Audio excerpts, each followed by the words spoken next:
I was once the king of Israel, chosen by God. But let me tell you something. It wasn't as glorious as you might think. I stood at the top. I had everything: power, honor, the people's respect. But I lost it all. I was rejected by the very God who anointed me, betrayed by the very people I led. I thought I was doing everything right. But what if I was wrong all along? What if I was never meant to be king? Stay with me, and I'll reveal what it really feels like to fall from grace, to lose everything you once had and know, deep down, you have no one to blame but yourself. This is the story of my rise, my fall, and the price I paid for my pride. You won't want to miss this. Welcome to Testament Unspoken, where we bring biblical stories to life through the eyes of those who lived them. Each episode offers a raw, first-person perspective on some of the most powerful figures in Scripture, told with emotion, honesty, and depth. Please subscribe for more stories like this. I was chosen. I was anointed. But did I really deserve it? At first, it all seemed so clear. The people wanted a king, and God chose me. But the weight of it was heavier than I thought. I didn't ask for this crown. I didn't ask to lead.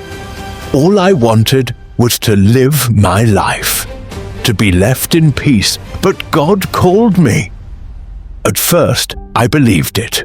I believed I was chosen for a reason. I thought this was my purpose. But the doubts crept in. I wasn't sure I was the man they needed. I wasn't sure I was the man I thought I was. And yet, here I was, crowned and called, leading a nation, but always wondering if I was enough. Could I be the king they wanted? Could I be the king they needed? I was chosen, but deep down, I wasn't sure I was worthy. I never asked for this. I didn't ask to be king. But when Samuel poured that oil over my head, I felt something change. It was like the weight of the world was suddenly on my shoulders. But it also felt like destiny. I didn't feel ready. I didn't feel worthy. But when Samuel looked me in the eyes and said, "Has not the Lord anointed you ruler over his inheritance?" For a moment I believed it. The people celebrated me. They cheered. They hailed me as their king.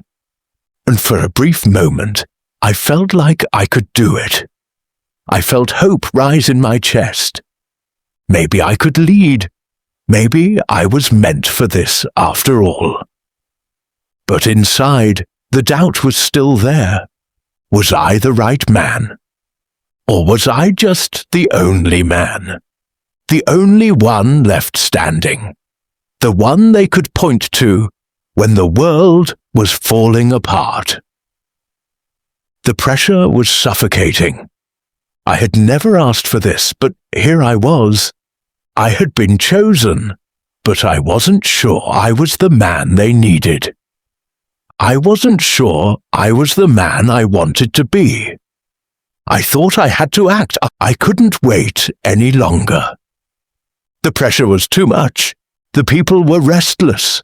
The Philistines were closing in. And Samuel was late. I kept looking for him, watching the horizon, waiting for him to arrive. But he didn't come, and the fear started creeping in. I was their king now, their leader. Was I supposed to wait forever? Was I supposed to let the enemy advance while I did nothing? I felt trapped, suffocated by the weight of responsibility. So I did it. I made the sacrifice myself. I thought, if I don't do this, we're all going to fall apart. But the moment I offered that sacrifice, I knew I had crossed a line. I didn't feel the relief I expected. I felt empty. And then Samuel arrived. I could see the disappointment in his eyes before he even spoke. He didn't need to say much. The silence between us said everything. Direct Bible verse. 1 Samuel 13:13-14. "You have done a foolish thing," Samuel said. "You have not kept the command the Lord your God gave you. If you had, he would have established your kingdom over Israel for all time. But now your kingdom will not endure." I thought I had done the right thing. I thought I was saving us. But I could see it in his face. I had failed. And with that failure, a heavy weight settled into my chest. David, why did they love him so much? I had done everything I could to protect them, to keep them safe. I fought for them. I bled for them. And yet, when they sang, they cheered for him. Saul has slain his thousands, and David his tens of thousands. It felt like a dagger to my heart. They were my people. I was their king. But now they were singing for him. It felt like they were turning on me. The jealousy started small, a seed in my chest. But as the cheers grew louder for David, that seed took root. I had always been the one they looked to, the one they depended on. But now I wasn't sure anymore. I thought they were my people. I thought I was their king. But maybe I wasn't. Maybe I never was. It was a thought I couldn't shake. Every time I saw David, I saw someone who had everything I wanted. The admiration, the respect, the favor of the people. And it scared me. Because deep down, I knew that if they turned to David, I would lose everything. I couldn't let that happen. But every time I tried to control it, to stop it, it only seemed to make things worse. Direct Bible verse. 1 Samuel 18:7-9. As they danced, they sang, "Saul has slain his thousands, and David his tens of thousands." Saul was very angry. This refrain displeased him greatly. I couldn't let David take what I had. I couldn't let him win. I had to hold on to it, to everything. But the more I tried, the more it slipped away. The people loved him. They cheered for him. And every cheer, every moment of praise was a dagger to my heart. I could feel the power slipping through my fingers like sand in the wind. Why did God give me this power just to take it away? I had given everything to lead them, to protect them, to fight for them. And now I was losing it all. I was losing them. I was losing my kingdom. I had to stop it. I had to hold on to the throne, to the respect, to the power. The fear grew inside me. Fear that David would take it all. I started doing things I never thought I would. Things I'm ashamed of. I hunted him down. I tried to kill him. But every time I cornered him, he slipped away. And I knew, deep down, I wasn't just hunting David. I was hunting my own fear. I was hunting the idea that I wasn't good enough to lead. What did I do wrong? Was it me? Was I never meant to lead? I thought God had chosen me, but now it felt like I was being abandoned. And the more I fought to hold on, the more I lost. I was told I'd rule forever. I was chosen by God to lead Israel. But now I'm told I'll be cast aside. The weight of those words hit me harder than anything. Samuel looked at me with eyes that were no longer filled with the approval I had once known. I had failed him. I had failed God. And the truth settled deep in my bones. I had tried so hard to do everything right. I wanted to be the king they needed, the king God wanted. But somewhere along the way, I made choices that took me farther and farther from that path. I had been disobedient, and now it was too late. Did I fail God? Did I make him angry? Could I have done things differently? The regret was suffocating. I felt like I was drowning in my own mistakes. God had rejected me.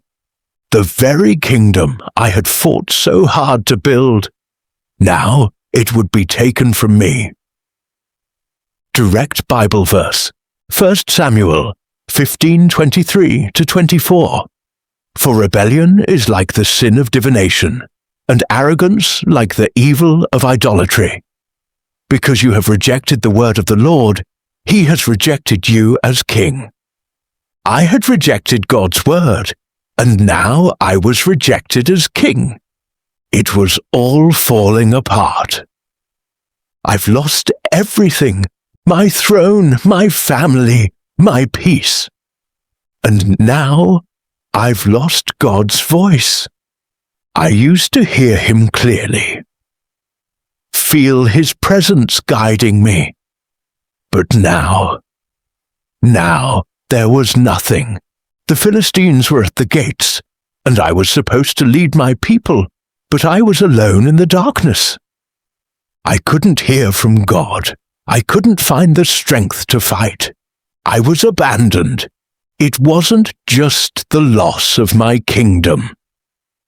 It was the loss of God himself. I had failed so much that even when I called on him, he didn't answer. I had no one to turn to, no one to speak to me. So I did the unthinkable. I sought out the witch of Endor. I went to a medium to try to consult with Samuel's spirit. I thought maybe, just maybe, I could hear something. I needed a sign. I just wanted to hear from God again.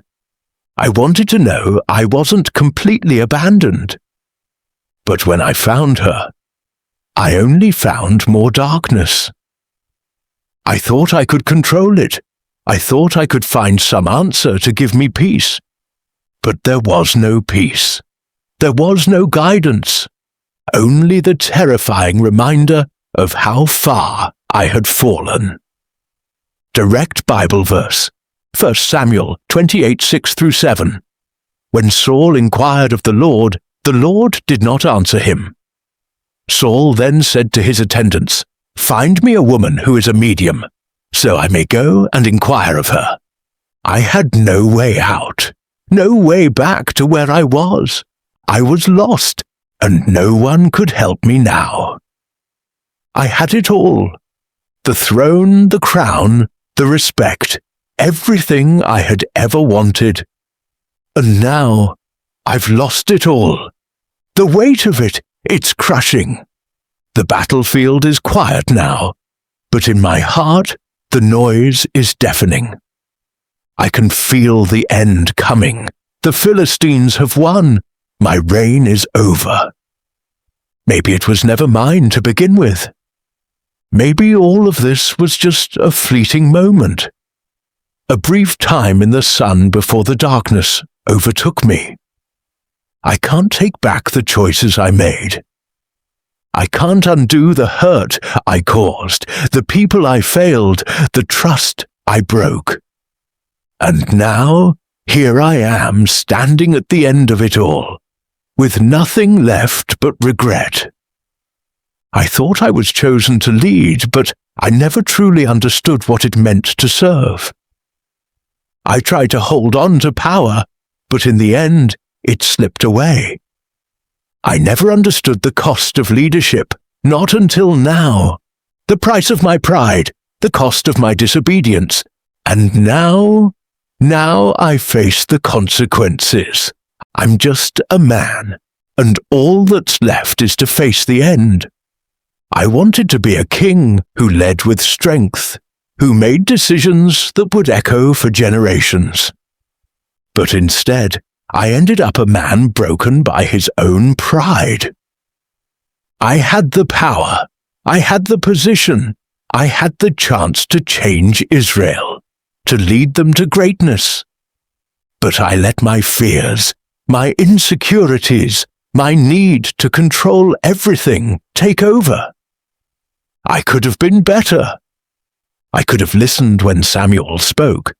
I could have trusted God instead of trying to bend his will to mine. If I had, maybe my story would have been different. Maybe I wouldn't be here, alone and defeated. But I can't change it now. I can't undo the past. All I have left is the memory of my choices and the bitter taste of what could have been. I look at David now, and I know he's the one who will lead Israel forward. He's the one who will do what I couldn't. I can only hope that he does better, that he doesn't make the same mistakes I did, because Israel deserves more than what I gave them. I failed them, and I failed myself. But now, all I can do is step aside and hope that the next king, David, will lead them where I couldn't. I've learned that power isn't everything. It doesn't matter how many crowns you wear, or how loud the cheers are. Leadership isn't about the title, the authority, or the recognition. It's about the choices you make. The choices I made, they brought me here. I failed in many ways. I didn't trust when I should have. I didn't listen when I should have. I fought to hold on, but in the end I only lost more. But now it's David's turn. It's his turn to lead, to take the throne, to fulfill the calling that I couldn't. I trust God will lead him where I could not go. I may not have finished the race the way I wanted, but my hope is that Israel will find what it needs in him. I did my best, but my best wasn't enough. Now, it's time for David to step up and lead them to where they need to be, and I trust God will be with him, just as he was with me, guiding, teaching, and showing him the path. If you found meaning in these stories, don't forget to share them with others and subscribe to the channel. Your support is highly appreciated. Thank you. Hit the notification button.